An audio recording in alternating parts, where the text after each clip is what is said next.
Awesome. Well, everybody, we're excited to kind of go through some stuff here. We have some admin. This isn't like maybe the shiny announcement, but we're excited to go through what we'll also touch base for on the dinner. Should we start with that? We can back up. Let's start with something different. You start us off, Jordan. Go ahead. Okay, well, welcome everybody. We are excited for May 4th with the Youth One Backyard Ultra, the Oldman Backyard Ultra. We are making this video so you have no excuse to not know everything that's going on over the weekend. And so we've talked about this at the dinner, or we'll be talking about it at the dinner, but we thought we'd give a little bit of a recorded event so you can come back here if you forget everything. And so welcome. My name is Jordan Schellenberg. I'm the CEO of Youth One and one of the co-race directors for the Oldman Backyard Ultra. And he is Corey Hunt, one of the co-directors for the Oldman Backyard Ultra. And so we're excited for May 4th. We're counting down the days. Lots of you are training. And I have the privilege of running with you. Corey got to run last year, but I'm excited to meet all of you out on the trail. Just as a reminder, just about Youth One this is obviously a fundraiser as well. And so when we started the old man backyard Young ultra. man, old man, backyard ultra. When we started that. Maybe we need a name change. Yeah. When we started, we had two goals for this event: is one, to create a top tier backyard ultra in southern Alberta, and then also raise money for Youth One. And so every $1,200 at this event will sponsor one youth for an entire year, Youth One, that will give them access to program services, meals, support services, you name it, for the entire year. And so we think that's pretty important in our community. This event has lots of sponsors. And so, Corey, maybe if you want to thank some of the sponsors and Sure. all the ones that really make this happen.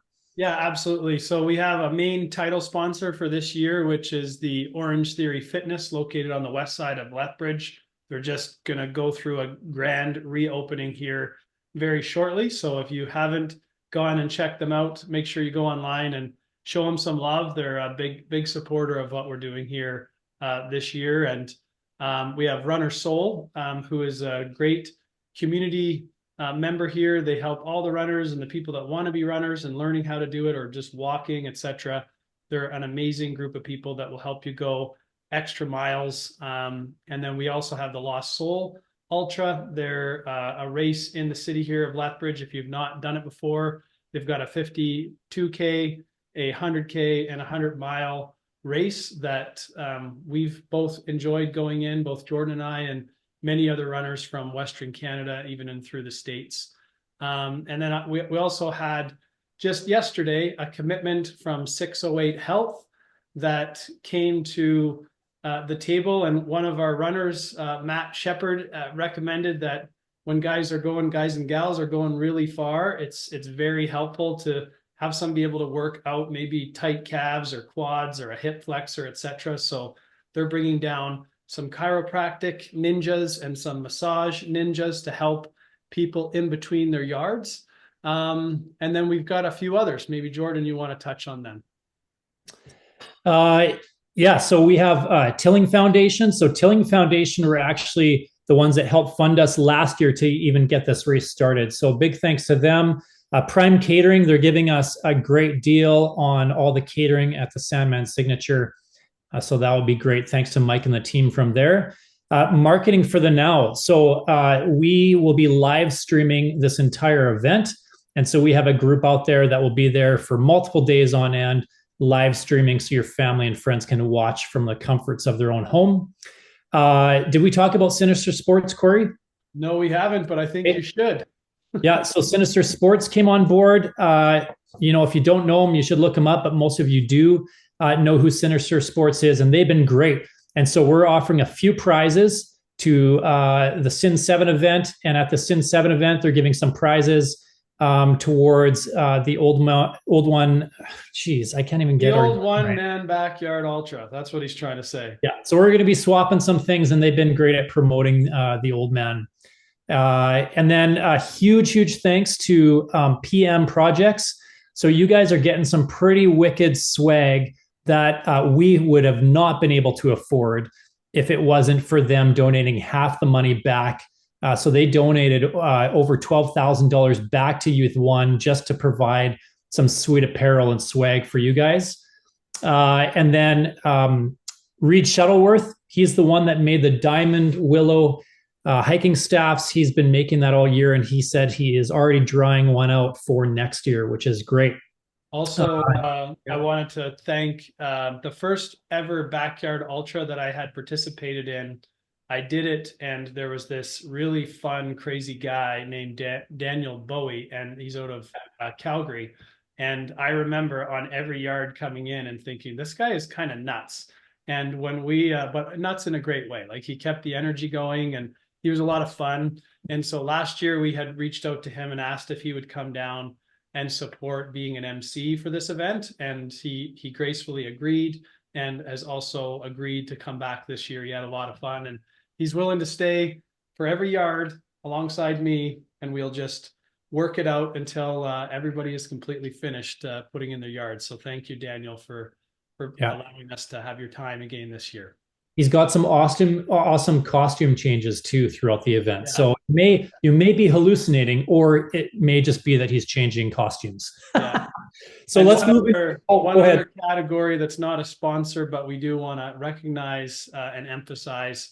We have an amazing team of volunteers that are coming down and supporting the setup, the tear down, the giving you ham sandwiches or whatever it is that you need. So we want to just make sure that we thank all of those individuals that are giving up their weekend to come and support all those that are participating in the race. Yeah, and be kind to them. Be kind. Volunteering. If you don't get your special parking spot, just be kind to our volunteers. It goes a long way. Well, let's get into our racer running guide. So we're going to try to just touch on the important things that you really need to know about. But again, just to remind you, this running guide, if you haven't gone through it yet, is available on the oldmanbackyardultra.com website under the tab Racer Guide. Okay, so you can download that. We've been sending it out frequently, so you have no excuse not to look at it, but it has everything in there in case you have any questions. But we'll go through some of the key points here. So the first one is we want to talk about the schedule for the weekend. Now, if you're watching this before the weekend, we will just touch quickly on the Friday, but most of this will have to do with the Saturday. So I'll just quickly go through it, and hopefully you get everything you need. So on Friday, there's actually lots going on. And so if you are participating, the key dates that you want to know about is from 1 to 4 p.m. at Pavan on May 3rd. We're opening it up for you to set up your tent at Tent Village and just get your area set up. Last year, we just let everyone in at 5:30 in the morning, the day of. This year, so it's a little bit less chaotic. We're letting you come in from 1 to 4 p.m. Don't come in any earlier, please. We are setting up early in that morning to make sure everything's ready to go by the time you show up. If you do not have a tent, we do have a shelter that you can set up your chair in. We'll have some designated spots for your chair. If you don't have a chair, we have lots of picnic tables that you can set up in there. We will be open again at 5:30 a.m. on Saturday. Again, we won't let anybody in before then. If you can't make it on Friday to set up, you can come in at that time. We have our pre-race dinner at 5 o'clock. You can check in at that time and grab your package. You can also come in anywhere between 1 and 7 p.m. on the Friday to pick up your running package. It comes with all your apparel, your running bib, your timing chip, all that kind of stuff. 5 o'clock, go ahead. Where are they picking that up again? Sandman Signature. Yeah. And there's two Sandmans. For those of you that are out of town, there's two Sandmans in Lethbridge. So the Sandman Signature is the one on Scenic Drive. Yeah. Likely some information on our website about that, but just make sure that you go to the right one. Yeah, that's a good note. At 5 o'clock, that's when we start serving dinner. So you can come and go as you please, but we will be having a racer briefing at 6:30 to roughly 7. We'll probably get out of there a bit early, but that's just to go over anything that you need to know, and a lot of this information will be there as well. The next morning, again, like I said, 5:30, you can come in and set up your tent. At 6:45, we will have a quick briefing. Really, Corey's going to sing "O Canada," and then we'll start at 7 o'clock. We will be starting at 7 sharp, and this is important to know because some other races, yeah, you show up a couple minutes late and you can still keep on running. If you are not there in the corral at 7 o'clock, you will receive a DNF. So it's very important that you're there at 7 o'clock once the gun goes, or I should say the bell. I'm going to probably bring quite a bit of guns, so it'll be awesome. But a few guns going off. Yeah, a few guns going off. But one thing I just wanted to say is for those of you that are going to come on Friday to maybe set up your area, or the ones that are coming in at 5:30, last year we had 55 runners and 51 towed the line. This year we have 140 runners, probably have 130 if some don't show up. So it's a significant amount more people than we had last year. We want to be mindful to like keep your area tight. And when you're coming in and if people are bringing tents, go right up to the next tent. Like I'm going to be helping direct traffic during that time, both Friday and Saturday, but I can't direct everybody at the same time. So just be responsible to like make the space work. And at the end here, if it makes sense, I'll pull up a diagram and show you kind of where we're going to be doing that. Yeah, that's perfect. When we're talking about space, we did bring up parking as well. We included a map of parking areas in the runner's guide. So please take a look at that. We will have parking marshals there. Again, they're volunteers, so please treat them kindly. We're going to do our best to fit all the runners into the parking stalls. I think the farthest parking stall away is like 0.2 kilometers. That's just for overflow. But we do recommend carpooling down there if you know a few runners. It just makes it easier. You can still drop off your stuff. So there's a turnaround point at the main area where if you just need to unload a bunch of things, you can do that. And then you go park after that. But we'll have some parking marshals out there just making sure you know at least where to go so you're not driving around lost or anything. To that point, I'll also throw this out there for people that are planning on running like for a very long period of time. If there's any way, there's actually a parking lot at the very top of the hill before you descend down into the valley. And if there's a way to like get your car put up there for later on, we'll help you go get it. Like we have got lots of volunteers that can support people whenever you decide to kind of pull the pin. But if every runner takes a parking spot, there will be minimal parking spots left for anybody that might want to come down and cheer you on along the way. So just try to help us out with that. That's one area that it's a choke point for the race and will probably prevent us from going much more than 150 runners in the future. So this is a fun experiment this year, but anything you can do to help think that through for us and add value, that would be wonderful. Yeah. Most people know what the aid station is, although there are a few runners that thought this was just first aid. No, we actually feed you great food. And so make sure you take a look at that list as far as what we provide. If you want anything else, you can bring it yourself. But the list is there on the runner's guide as well. Everything from, mini potatoes, boiled potatoes, candies, you name it. We just try to keep you fueled throughout the event. So make sure to take a look at that one.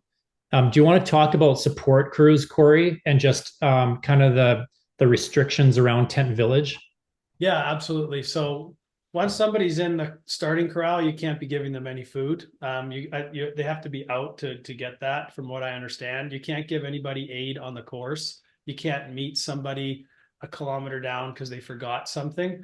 Once we start the hour, they have to go out and do the yard no matter what happens. You can have other racers support you. So like somebody could give you some water, fill up your thing, give you a chewy candy or something like that. But you can't have any aid that is happening outside that. I would recommend, depending on how clustered the runners are, that you don't have like 6 people, supporting you.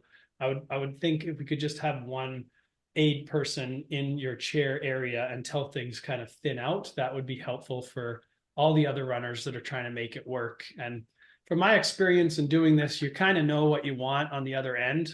You've got your my recommendation for anybody who's never done this before is you actually get a lawn chair. All I did last year is I got a lawn chair. I put my little cooler close to me. I got all kinds of other food, drinks, liquid nutrition, etc. It was all there so that as soon as I got in from my yard, I sat down. Everything was within hand's reach.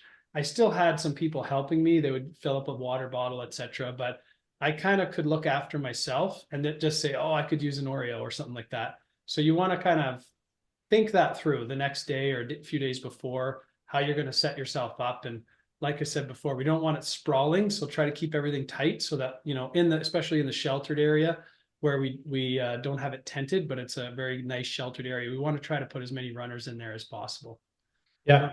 Yeah. Somebody asked me the other day too about family members coming into Tent Village. We're going to try to keep spectators out of that area. It's going to be very busy at the start.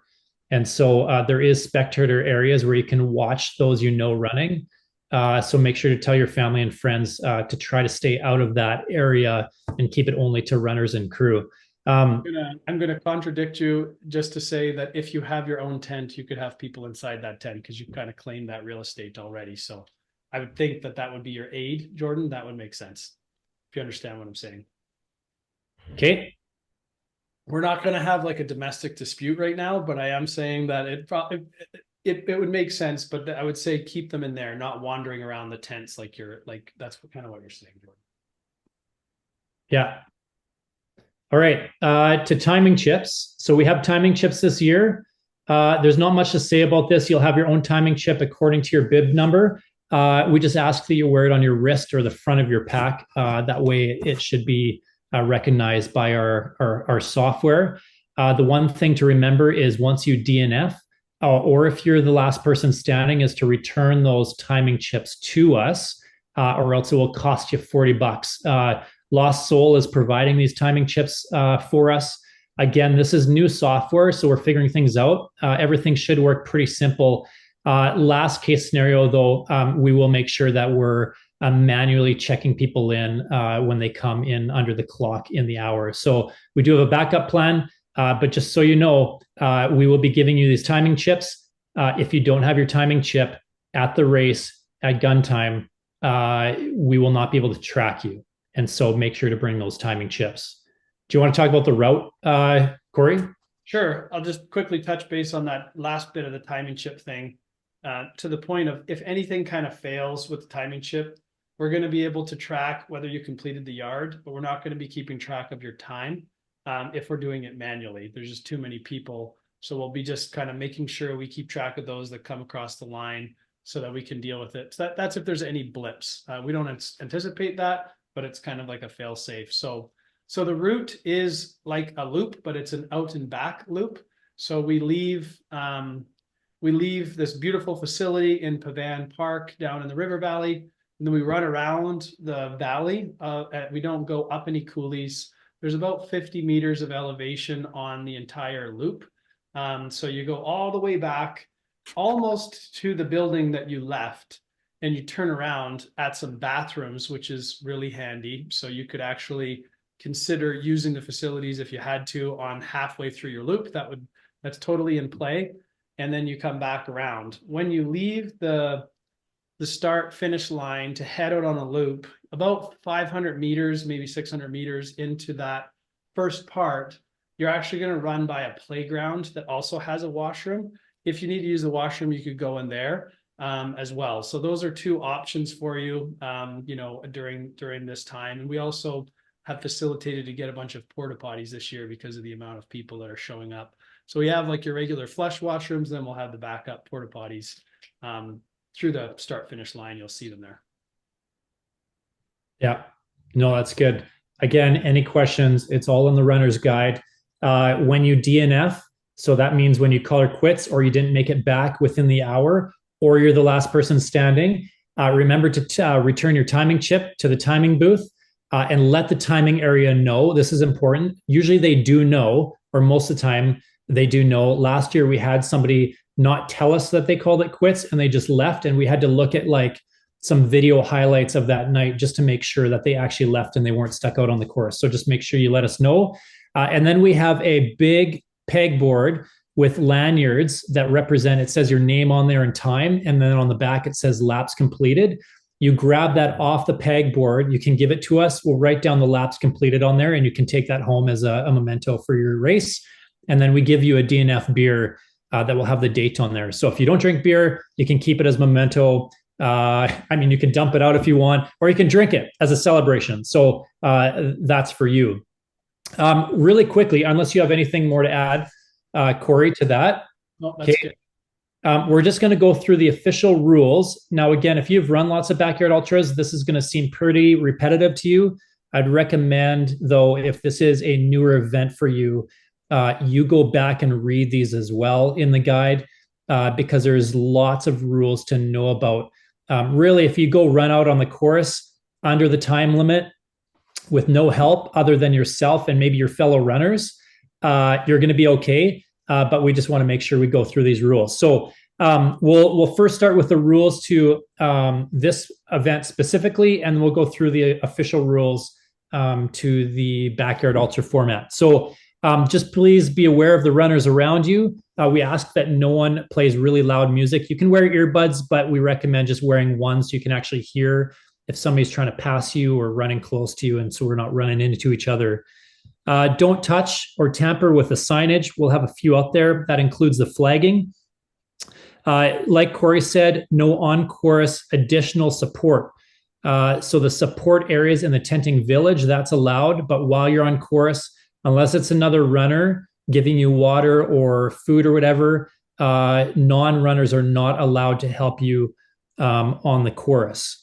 Again, with that, help fellow runners. If you see somebody struggling, ask if they're okay, stop to help them. If you happen to sacrifice your race in the process of helping another runner, we will give you a free entry to next year's event. So that'd be like if somebody collapses and you're helping them and you happen to miss your time, you will unfortunately be eliminated as well, but we want to make sure that we reward you, obviously, for helping your fellow runners. So make sure to look out for each other. No cutting corners. Please stay on the flag course. It will be well marked out with blue flagging. If you go off course, you are out. So if you cut corners, the only reason you're allowed to go off course is obviously in case you have to go to the bathroom. There will be bathrooms throughout the area. We have porta potties at the start-finish line. But obviously, if you cut through the bush and make your route shorter, you'll be eliminated as well. Just be accountable for your decisions at junctions so you can stay on course. No pacers allowed. That's important. No animals. Can't run with your dog or cat or rabbit or whatever you like to run with. Your cougar. We have cougar sightings every once in a while. Are pet rabbits a thing now, Jordan? Like, is that a thing? Or? Well, they run fast, so they would be good pace. Well, they might be bad pacers for this one. No poles. That's an important one. Sometimes people bring poles. You are not allowed poles to help aid you walking or running. Support crew, we just ask that you leave the timing tent alone during the time when racers are coming in. It's usually a pretty busy time for us to make sure we get everybody coming in. With the support crew and teams, make sure the finish line is it's just clear so the runners can come in and the timers can have a clear view of the racers coming in, but you're welcome into the other areas. Cup free, so bring your own cups, bring your own flasks, whatever you need. We will not have throwaway or toss away cups for you to use. And if you decide to call it quits, we've let you know this already. Just make sure you're telling the timekeepers no, and then remove your tag from the pegboard. Anything you want to add with that, Corey? Before we go to the official? Poles? I don't know if you said poles. No poles. Yeah, no poles allowed. You're not allowed. Or hiking sticks or wheelchairs or anything. Yeah. Nothing that assists you in that way. Yeah. That's right. The only thing that we're allowed to have that will help you on this course is a rope to come up the one hill that's a little steep. That was Laz approved last year. I talked to him and he said, if it rains. Yeah. He said, if it rains and you need a rope to get you up the hill, he said, I'm okay with that, because if you hill like that, we'll call it the Laz rope. The Laz rope. Yeah. Okay. So moving into the official backyard ultra rules. So the course is in loop, and it's actually an out and back as well. It is the exact distance that you have to run. So This is a bronze medal event, which means you could actually get on Team Canada if we run enough laps, just depending on the laps completed by other events in Canada. And I believe that the top two people I heard get a free entry into which I think it's the winner of top this person. event gets an admission to the silver ticket event, which is the grassroots backyard ultra in August in Okotoks. Yeah. The corral will be marked off clearly. You have to be in that corral at the top of the hour when the gun goes off. We will be giving, what's the times that we give a warning on there, Corey? So we blow three whistles. So there's three whistles you'll hear at 3 minutes, two whistles you'll hear at 2 minutes, one whistle you'll hear at 1 minute, and then I'll give the 30-second, the 15-second, and then the countdown from 10 to 1. You have to be in the starting corral before the bell rings. You can't have the bell be ringing and you jump into the starting corral. So you've got to have more than seconds to get in there. And, Laz has had to cancel people and DNF them in his own backyard in Tennessee. One year, I remember somebody forgot their sunglasses and they went back after the whistle had blown, or the bell, and he had to DNF them. It was a huge upset because people are like, where's the grace or whatever. That's the only thing. This race is all about managing your time to come back within the hour, and you got to get to the starting corral at that time. Yeah. Okay. So again, except for designated places for washrooms, you can't leave the course until each loop is completed. No non-competitors on the course, and that includes eliminated runners. No personal aid during a loop.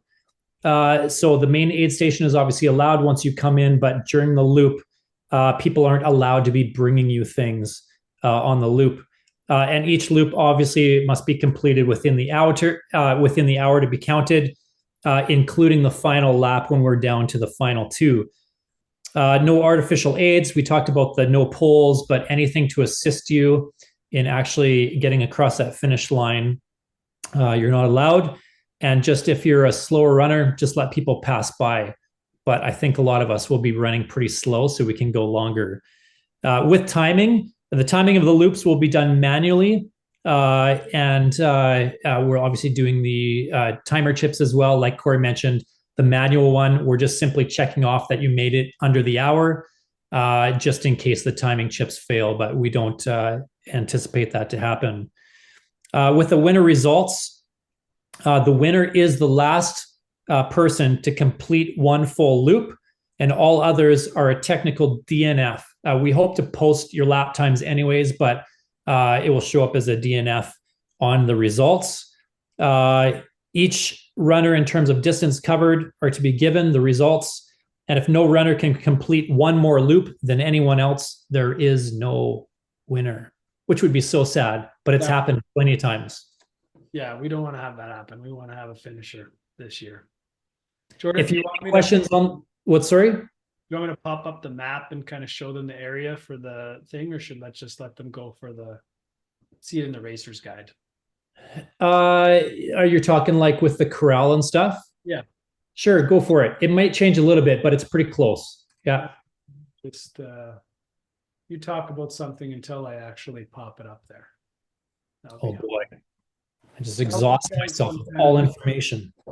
Some kind of a joke. Okay, well, yeah, while Car's pulling that up, again, this event will be live streamed. And so we don't have a link yet, but it'll be on our Facebook. It'll be in our Facebook group. And we'll have a link for people to make donations to as they watch you come in.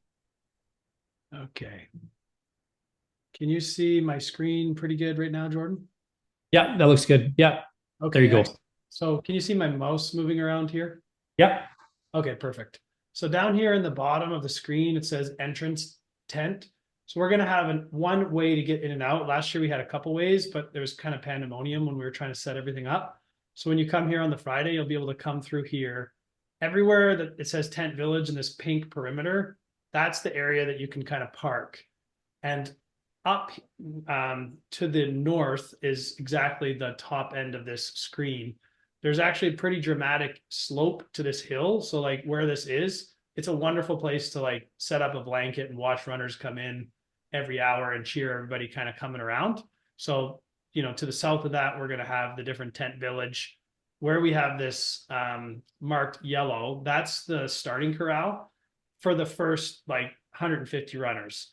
When we get down to say 50, 60 runners or somewhere around there, we're actually going to just use this patio stone area up here. So the starting corral will change kind of the middle of the race. So you're going to leave where it says flags. It's going to exit there.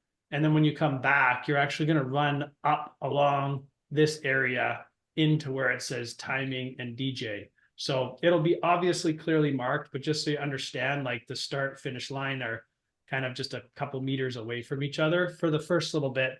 So once people leave this area, I do want you to understand it's going to be pretty congested. So no one's going to get any sprinting start, records coming out of here. So you kind of come down here. We're going to work our way through a path. You'll get your head around it once we start going. But for the first 200 or 300 meters, don't expect to be breaking any records. And then this whole L-shaped area, for those of you that haven't competed here before, that's a sheltered area that will be able to house both our aid station and the chairs of runners that maybe didn't bring a tent. So to the east of this, it's important to note, this was a cool feature of this facility. If you've got like a family with kids and you want to have them come and play in the playground and have fun for the day, it's a great place. It's a fenced in area. It's a wonderful playground that you can come and just enjoy the day in between every hour that we're cheering everybody on. So that's kind of as much, I think, as you guys need to know at this point, but I thought it would be good for those of you that haven't seen this before. There we go. Yeah, that's good. Cool. Okay, a couple more things. We have some awards, and so we don't give those away yet. But we thought we'd just go through the awards that were given that include some of the stuff that we're talking about with Sinister Sports. And so obviously the last person standing, they will get a custom hiking staff made by Reed Shuttleworth. It's a diamond willow straight out of the Oldman River that he's been working on for quite some time. Top male and female last person standing get a Runner's Soul gift pack and a signed copy, actually confirmed by Dave, of Dave Proctor's new book. We have the participant who raises $500 or more. We will do 2 draws for 2 separate $150 gift cards to Runner's Soul. This is a new addition for this year. So if anyone raises for Youth One $1,200 or more, they will get a free registration for next year's event, which is awesome. I know a few people have hit that already, but I think we'll have many more actually complete that. We have a top fundraiser award, and so they will get an entry into any Sinister Sport race in 24-25 season, which is awesome. And they also get a custom Oldman hiking staff made by Reed Shuttleworth. With the omission of the divide. That's the only one that they. That's correct. Yeah. Yeah. So you get a choice of any of the race other than the divide. And so thanks to Sinister Sports for doing that. On the flip around at Sinister 7, they will be giving a free entry to the Oldman Backyard Ultra, I believe, to the top male and female to the 100-mile race, right? Correct. Yeah. So we're happy to do that for them. And that's it. A couple door prizes at the dinner. So we hope to see you all there. And the last prize is the first person to quit will get a signed copy of Dave Proctor's new book. That's awesome. For the next year. Yeah. That's very cool. Wasn't there some other prize we were going to do, or this is it? That's all of it. Oh yeah, actually you're right. Well, we have a couple door prizes at the dinner. We're not confirmed yet, but we'll I guess we don't need to know for that. Stay tuned for the prizes at the dinner. Yeah, that's good. Okay, I think that's it. Again, super excited. If you have any questions before you email us or call us, go to the runner's guide because it is very detailed in there, and it should answer any of your questions. But we're excited. This is our second annual, and we got 150 runners showing up. And so it's going to be busy. It's going to be fun. I believe at this time of the video, April 18th, we have about $13,000 raised out of our goal of 50 grand. And I know there's lots of pledges, so we'll know more of how much we raised after the event.